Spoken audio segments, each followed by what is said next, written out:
Hello guys, नमस्ते। मैं पंकज श्रीनाथ आप सभी का स्वागत करता हूं हमारे ऑनलाइन पाठशाला में, जहां पे हमारी पीवाईक्यू सीरीज चालू है, जहां पे हम अलजेब्रा के जो मोस्ट इंपॉर्टेंट क्वेश्चंस हैं वो लेते हैं। उसी क्वेश्चंस को ऐड करते हुए, उसी सीरीज को कंटिन्यू करते हुए कि एक क्वेश्चन और देखेंगे जो कि बहुत ही इंपॉर्टेंट क्वेश्चन है और ये बार बार एग्जाम में पूछा गया है। दैट मीन्स ये जो क्वेश्चन है, find the 19 term of n AP where the AP is 7, 30, 90, 25 and so on. So अपने को हमें यहाँ पे 19 टर्म निकालनी है और आप देख सकते हो कि ये क्वेश्चन मार्च जुलाई 24, मार्च 24, मार्च 25 इतने टाइम पूछा गया है। सो इसी से आप हिसाब लगा सकते हो कि ये क्वेश्चन कितना इंपॉर्टेंट है और बहुत ज़्यादा बार पूछा गया है। क्वेश्चन बहुत ईजी है, ठीक है। ये क्वेश्चन क्या है देख लेते हैं। सो क्वेश्चन क्या है, फाइंड द 19 टर्म।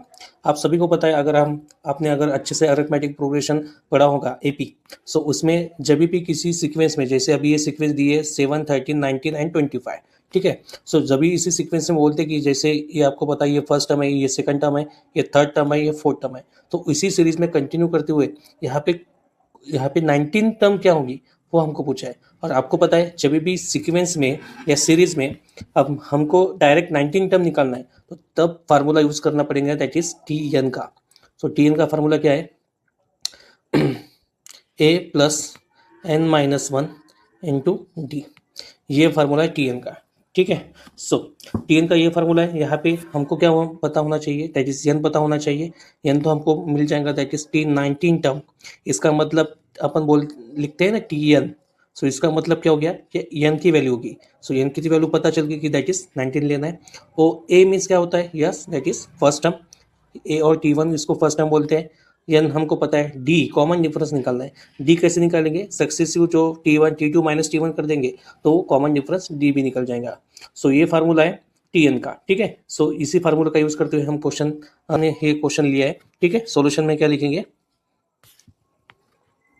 सॉल्यूशन में लिखेंगे the given AP is, AP क्या दिया है, that is 7, 13, 19, 25 and so on. इसके आगे भी सीरीज कंटिन्यू है। अभी ऑलरेडी यहाँ पे देखो क्वेश्चन में ऑलरेडी एपी बताया हुआ है। इसका मतलब क्या हुआ, इनका टू कॉन्जिक्यूटिव नंबर्स का डिफरेंस क्या हो जाएगा, ऑब्वियसली कांस्टेंट। तभी यहाँ पे एपी बोला है, ठीक है। तो भी हम हमारे फार्मूले में जो डी की वैल्यू पुट करना पड़ेगा, तो उसके लिए डी निकाल देंगे। नाउ पहले कंपेयर करेंगे। नाउ हियर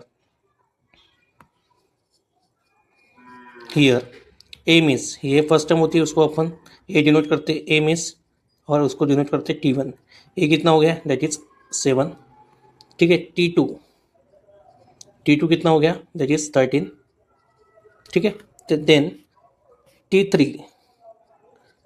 थ्री कितना हो गया, दैट इज 19। और टी फोर कितना हो गया, दैट इज 25, ठीक है। सो इस हिसाब से हम A1 B1 sorry T1 T2 T3 और T4 यहाँ पे वैल्यू कंपेयर करके निकाल लिए, ठीक है। देन अब क्या होगा, कॉमन डिफरेंस निकाल लेंगे एक। Now common difference T is equal to T2 कितने था, yes that is 13। So 13 minus 7। So D कितना मिल गया, यस डी 13 में से 7 गया, कितना बचा 6। सो हमको डी भी पता चल गया। अभी क्या बचा है, एन की वैल्यू ऑलरेडी मिल चुकी है। एन की तो हम टी एन या इसी से निकाल सकते हैं एन की वैल्यू, ठीक है। डी भी पता चल गया, फर्स्ट टर्म भी पता चल गया। Now we have formula T N is equal to A plus N minus one into D. और यहाँ पे हम लिख सकते हैं, यहाँ पे ए कितना था, यस ए कितना था, दैट इज 7, और डी कितना था 6। सो ए इज इक्वल टू 7, डी कितना था, दैट इज 6, और हमको फाइंड करना था T 19 term is equal to question mark. That means ये n की वैल्यू होगी, टी एन जैसे लिखते हैं। सो n यहाँ पे, दैट मीन्स n की वैल्यू कितना है, दैट इज 19। सो फार्मूला क्या हो जाएगा, t n बोले तो कितना हो गया, yes that is 19। So t 19 is equal to a कितना था, दैट इज 7 प्लस n कितना था, n था अपना 19 -1 और d कितना था, दैट इज 6। यहाँ पे d की एक ही कॉन्सिक्यूटिव टर्म्स क्यों निकाले हमने, t2 - t1 ही ओनली क्यों निकाला, और भी इसको सक्सेसिव डिफरेंस निकाल सकते थे, that is t3 - t2, t4 - t3 निकाल सकते थे। लेकिन यहाँ पे देखो क्वेश्चन में ऑलरेडी ap बताया हुआ है, इसका मतलब क्या है, इनका सक्सेसिव कॉमन डिफरेंस क्या होगा, कॉन्सिक्यूटिव टर्म्स का कांस्टेंट ही रहेगा। सो एक ही निकाले तो सफिशिएंट है, ठीक है। सो ज्यादा बार निकालने की नीड नहीं है। सो t19 ये therefore as it is, t19 है 7 as it is plus 19 - 1 that is, ये कंटिन्यू कैरी हो जाएगा। t19 is equal to 7 plus यहाँ इन दोनों का क्या करना है, मल्टीप्लिकेशन। सो 18 इंटू 6, 6 8 जा 48, 8 कैरी 4।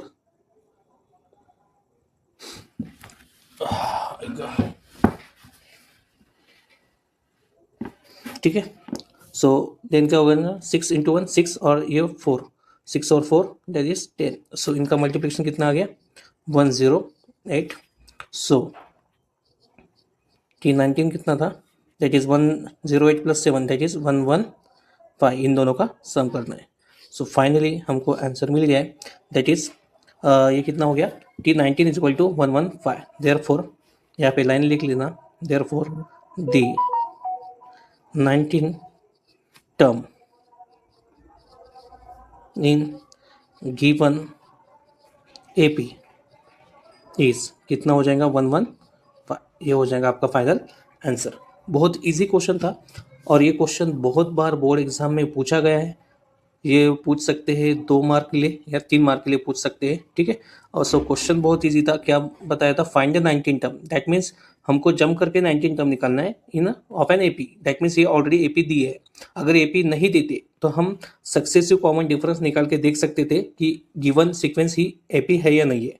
देन कभी कभी ऐसा क्वेश्चन पूछते हैं कि find the 19 term in a given sequence if it is AP, और ऐसा पूछते हैं, sorry, in an given sequence 7 13 19 25, if given sequence is an AP then find 19 term, ऐसा भी पूछ सकते हैं। दैट मीन्स पहले डिसाइड करो कि जो गिवन सीक्वेंस है वो AP है या नहीं। अगर AP है, if it is an AP then find 19 term. अगर AP नहीं है तो फिर इतना ही करना पड़ेगा, लेकिन वो AP रहती है इसलिए क्वेश्चन घुमा के पूछते हैं, ठीक है। अगर वो AP है गिवन सीक्वेंस तो 19 टर्म निकालो, ऐसा भी क्वेश्चन पूछ सकते हैं घुमा फिरा के, ठीक है। सो क्वेश्चन घुमा फिरा के पूछे तो भी हमको अलर्ट क्या रखना है कि अगर AP दिया है तो एक ही कॉमन डिफरेंस निकालना है। अगर AP नहीं दिया है तो उन्होंने पूछा है कि गिवन सीक्वेंस AP है क्या, अगर है तो 19 टर्म निकालो। देन हमको AP टर्म कॉमन डिफरेंस निकालना पड़ेगा सक्सेसिव टाइम्स, 2 बार 3 बार, t2 - t1 t3 - t2, और अगर AP तो मिलेगा, AP मिलने के बाद फिर 19 टर्म निकाल दे। सो ऐसे भी क्वेश्चन घुमा फिरा के पूछ सकते हैं। ये क्वेश्चन 3 मार्क के लिए पूछा गया है क्वेश्चन, ठीक है, और बहुत बार रिपीट हो चुका है ये क्वेश्चन। सो अच्छे से करो फ्रेंड्स, ठीक है, अच्छे से प्रिपेयर करो। आई होप सो आपको ये जो वीडियो पसंद आया और समझ में आया। इसके प्रीवियस वीडियो भी हमने बहुत सारे PYP क्यूज पे क्वेश्चन लिए वाले, आपने अगर वो क्वेश्चन नहीं देखे तो आप चैनल पे जाके वीडियो देख सकते हो। इस वीडियो को लाइक कीजिए, सब्सक्राइब कीजिए और हमारे साथ बने रहिए। सो ऐसे ही क्वेश्चन हम अगले वीडियो में लाएंगे। So till then thank you so much and take care.